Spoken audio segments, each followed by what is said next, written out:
great St. Louis traffic. Gotta love it. Oh my God, it was horrible. We know a little bit about that, don't we? Oh my God, way too much. I don't know what kind of pileup it was on 270 and 70. I mean, I could see it from, I could almost reach out and touch it, but it took 3 hours for everybody to stop and stare and stop and stare and stop and stare. It's so annoying. And Blackie's taking pictures.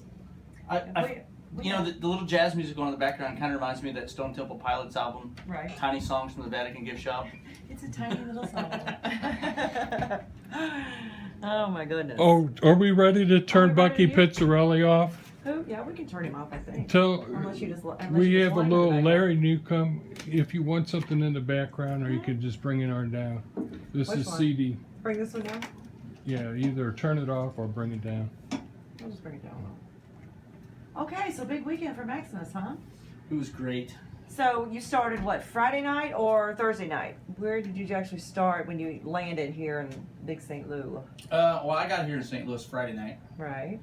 And I pretty much chilled at my cousin's house because he likes to grill stuff. Right. There's lots of dead animals that make their way across the grill. Right. I am no vegan. Carnivore. We're all carnivores.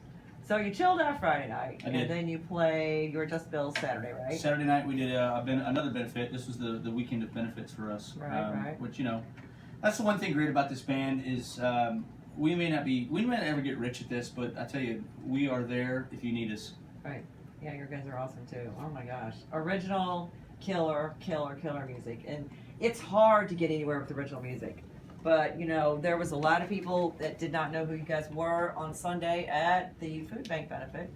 And I said, just wait. And then you get out there and melted everybody's face. And was like, wow, these guys are awesome. I told you so. And my dad was hanging out backstage before he got up and did a couple songs with us. And Great harp player. He's like, you know, it was really cool. You guys started playing, and all of a sudden, everybody started coming forward. And I was like, really? I get kind of lost in my own world when I'm on stage, so I never see that stuff.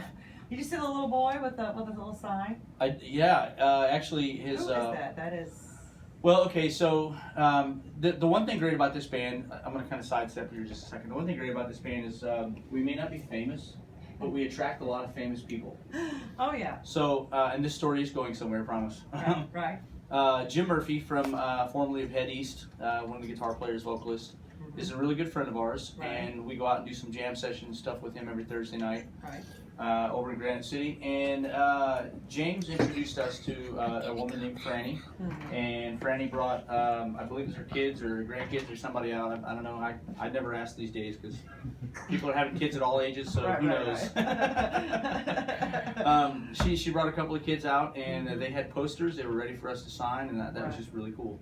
Yeah, I think it was a grandchild because she messaged me back on Facebook because I put him in the video, the live video feed I did of you guys. And yeah. Oh my gosh, that kid was so cute. I thought, wow, how sweet was he? He was absolutely adorable. And you also had Mike Meesey and his wife Mariette, also from Head East. I've known that guy forever. He's great. What a sweet guy. What a sweet guy. Killer drum set.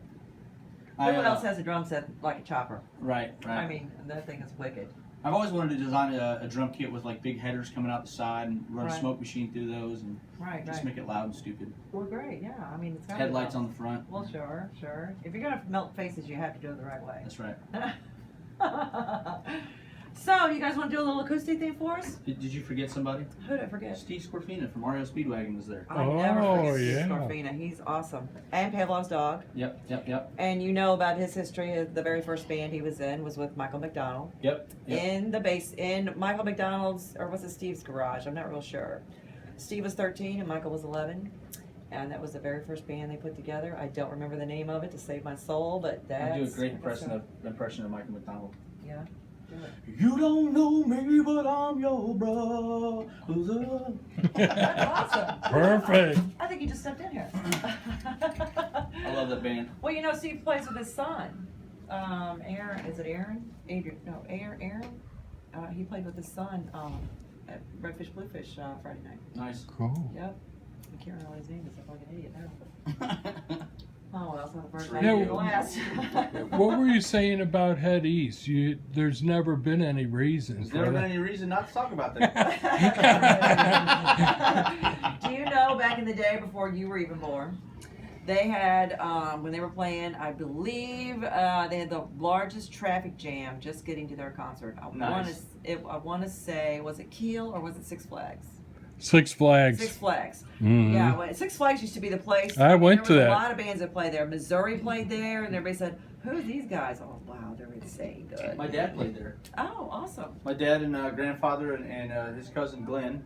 I've actually got a picture. My dad was like 16 on drums playing there. Oh, killer. For the Danny Thomas Telethon, that's what it was. Danny Thomas Telethon. Oh, awesome. Great. Very cool. That's awesome. Yeah, it was the largest traffic jam in the history of St. Louis. Was people trying to get to Six Flags to see Eddie. It was insane. So, the break.